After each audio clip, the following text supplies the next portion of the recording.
बिहार की सरकार से कि शिक्षकों के बहाल करने के जो नियम कायदे आपके यहाँ है, जो सिस्टम है, इसको अविलंब बदलना चाहिए। इसको बिहार की सरकार को यह जवाब देना पड़ेगा।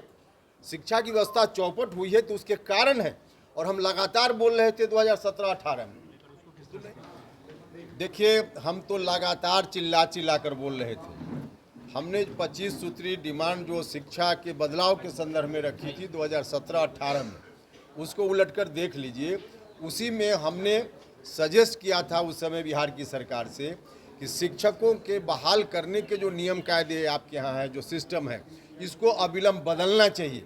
जब तक इस सिस्टम से शिक्षकों की बहाली होगी तब तक गुणवत्तापूर्ण शिक्षा हो ही नहीं सकती है। हम 17-18 से यह बात बोल रहे हैं।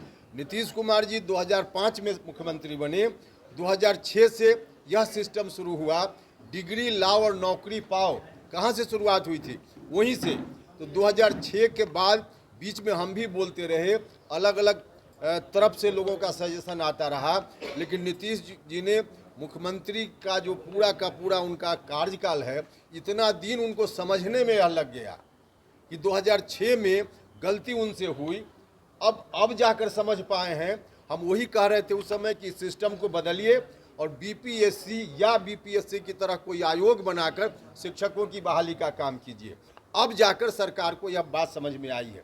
लेकिन इतने दिनों में 17-18 वर्षों में जिन विद्यार्थियों का भविष्य बर्बाद हो गया, उसको कौन बचाएगा? मुख्यमंत्री जी को, बिहार की सरकार को यह जवाब देना पड़ेगा। शिक्षा की व्यवस्था चौपट हुई है तो उसके कारण है, और हम लगातार बोल रहे थे 2017-18 में, तो नहीं समझ में बात आई। अब जाकर आयोग से बहाली हो, पुराना सिस्टम से न बहाली हो, यह सरकार ने किया है। लेकिन इसमें अभी हमने देखा है कि जो नियोजित शिक्षक लोग हैं, उनके अंदर से भी आवाज़ उठनी शुरू हुई है। हमने इस संदर्भ में भी सुझाव दिया था उस समय। आज मुख्यमंत्री जी अगर चाहें तो फिर से हम सुझाव की कॉपी उनके पास भेज देंगे। हमने उस वक्त कहा था, जो नियोजित शिक्षकों की बहाली का मामला है, नियोजन के तरीका से शिक्षकों की बहाली तो होनी ही नहीं चाहिए थी। और हमने कहा था कि बहाली हो गई है, आगे न हो बहाली। आगे हमने कहा था कि आयोग बनाकर कीजिए, जो अभी सरकार ने माना है। तो एक मांग हमारी सरकार ने मान ली। लेकिन हमने नियोजित शिक्षक जो पहले से बहाल हैं, उनके लिए कहा था कि नियोजित शिक्षक जो लोग हैं, उनके अंदर कई लोग ऐसे हैं जिनके अंदर क्वालिटी नहीं है पढ़ाने की। यह बात ठीक है। आज सरकार ने कहा कि उनको भी परीक्षा देने का मौका मिलेगा। परीक्षा पास करेंगे तो राज्य सरकार में जो राज्य के कर्मी हैं, उनके स्तर की सब सुविधा उनको मिल पाएगी। हम उस संदर्भ में भी कहना चाहते हैं, सरकार ने यह भी कहा कि जो लोग फेल कर जाएंगे वो नियोजित रह जाएंगे। इस पर शिक्षक संघ के लोग आंदोलित हैं। देखिए, उसमें सीधा है, हमने उस समय भी सुझाव दिया था, फिर हम उस सुझाव को दोहराना चाहते हैं। जो लोग भी सरकार ने कहा कि परीक्षा दें, पास कर जाएंगे तो राज्य कर्मी के रूप में उनकी सुविधा हो जाएगी, हर तरह से उनको मिल जाएगा, तो यह तो ठीक है। लेकिन जो लोग फेल भी कर जाएंगे, सरकार ने कहा कि नियोजित के रूप में ही रह जाएंगे, बिल्कुल गलत। फेल कर जाएंगे का मतलब होता है कि सरकार तो यह मान रही है ना कि जो फेल करेंगे उनमें शिक्षा के लिए अच्छी क्वालिटी की शिक्षा हो या देने की दक्षता नहीं होगी, वही लोग फेल कर जाएंगे। फिर भी उनको टीचर बनाए रखना, चाहे नियोजित रूप में हो या जिस रूप में, बच्चों के भविष्य के साथ खिलवाड़ नहीं तो और क्या है।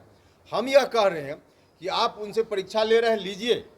परीक्षा को ऑप्शन भी मत बनाइए, सबकी परीक्षा लीजिए। जो नियोजित लोग हैं, जो पास कर जाएं, उनको शिक्षक के रूप में, सेवा कर्मी, राज्य कर्मी के रूप में उनको मान लीजिए। सरकार ने इतना तो कहा है। लेकिन जो फेल कर जाएं, उनको नियोजित शिक्षक के रूप में वहाँ मत रखिए। उनकी नौकरी भी राज्य कर्मी के रूप में पक्की कीजिए, उनकी सेवा को भी राज्य कर्मी की सेवा मानिए। लेकिन उनको स्कूल से हटा करके कहीं ऐसी जगह दूसरे विभाग में भेज दीजिए जहां शिक्षा लेना देना से कोई संबंधित मामला नहीं, जहां गैर शैक्षणिक काम करना है वहां उनको भेज दीजिए। वो भी संतुष्ट हो जाएंगे, बच्चों की पढ़ाई भी ठीक हो जाएगी, और गुणवत्तापूर्ण शिक्षा देने से जो लोग वंचित खुद को रखते हैं, दक्ष नहीं है, तो इससे भी राज्य को छुटकारा मिल जाएगी।